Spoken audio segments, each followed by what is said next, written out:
Assalamualaikum warahmatullahi wabarakatuh. Kembali tentang sholat yang berkualitas. Kualitas sholat sangat ditentukan dengan penghayatan atas sholat tersebut. Innama yuqbalu min sholatil abdi ma'aqala minha. Sesungguhnya yang diterima dari sholat seorang hamba adalah apa yang dia hayati dari sholat tersebut.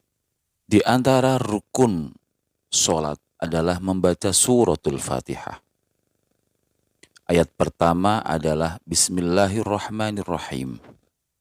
Ayat kedua adalah Alhamdulillahirabbil alamin. Menghayati Alhamdulillahirabbil alamin berarti menyadari bahwa segala kenikmatan dari Allah Subhanahu wa taala.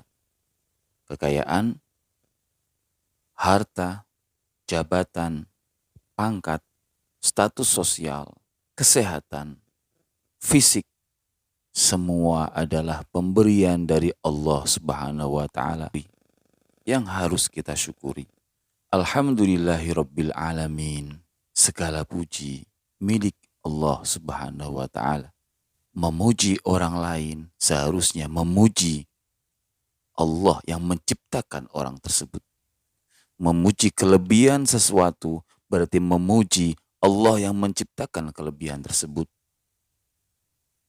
Segala puji milik Allah Subhanahu wa taala. Alhamdulillahirabbil alamin. Saat kita memuji Allah, kita punya kesadaran dalam hati, lisan kita mengucapkan tahmid, alhamdulillah. Itu semua dari Allah Subhanahu wa taala. Kesadaran ini dari Allah. Ucapan ini Allah yang memberikan kuasa.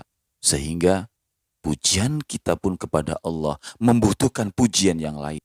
Pujian yang lain itu pun membutuhkan pujian yang lain pula. Maka nikmat Allah memang tidak pernah bisa kita menghitungnya. Wa in ta'uddu ni'matallahi la tuhsuha.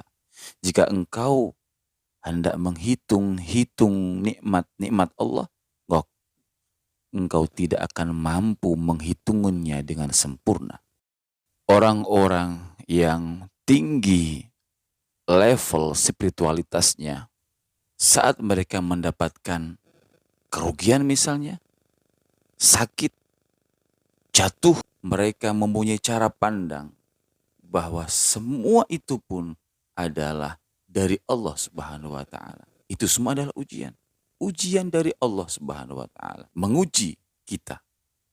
Apakah kita bisa menghadapinya dengan benar? Apakah itu semua kita jadikan sebagai lahan untuk memperbaiki diri, untuk meningkatkan ketakwaan, untuk lebih mendekat kepada Allah Subhanahu wa taala? Jika ujian bisa kita hadapi dengan benar, kita lulus, maka itulah cara Allah meningkatkan derajat seorang hamba. Yang tidak mau ujian, yang lari dari ujian, dia akan tinggal di kelas. Orang yang ingin naik kelas, maka dia harus melalui ujian, dan ujian. Sebagaimana dalam sebuah hadis, dialog antara Allah Subhanahu wa taala dengan para malaikat. Allah bertanya kepada para malaikat dan Allah lebih tahu sebenarnya. Tapi Allah bertanya, wahai para malaikat, qabadtum walada abdi. Apakah kalian telah mengambil seorang anak dari salah satu hambaku? Engkau telah mengambil nyawa, buah hati salah seorang hambaku. Lalu Allah bertanya, madza qala abdi? Apa yang hambaku katakan, ucapkan saat anaknya kau ambil? Lalu para malaikat menjawab, dan Allah tentu lebih tahu sebenarnya apa yang terjadi. Malaikat menjawab, ya Rabbi, hamidaka wastarja'. Ia memujimu, berkata inna lillahi wa inna ilaihi raji'un. Bahwa kita semua adalah milik Allah. Dan kita semua akan kembali kepada Allah. Dan dia memujimu ya Allah. Kemudian yang difirmankan Allah, para malaikat, ubnu lahu baitan fil jannah. bangun untuknya rumah di surga. Karena dia telah sabar, dia bisa memujiku, dia bisa menjadikan apa yang dia alami, kesedihan dia alami sebagai ujian. Dan Allah kemudian berfirman, wasammuhu baital hamdi, dan beri nama rumah itu dengan nama baital hamdi, rumah pujian. Karena diisi dengan orang yang selalu bisa memuji kepada Allah Subhanahu wa taala atas semua keadaan yang ia alami. Karena semua keadaan yang dia alami, ia sadari bahwa itu semua dari Allah Subhanahu wa taala. Sebelum bersyukur kepada manusia, ia telah berkata alhamdulillahirabbil alamin. Karena sesungguhnya kenikmatan itu adalah dari Allah Subhanahu wa taala. Saat mendapatkan ujian, ia sadar bahwa ujian itu dari Allah Subhanahu wa taala untuk meningkatkan derajatnya. Dia pun memuji Allah Subhanahu wa taala. Alhamdulillahirabbil alamin.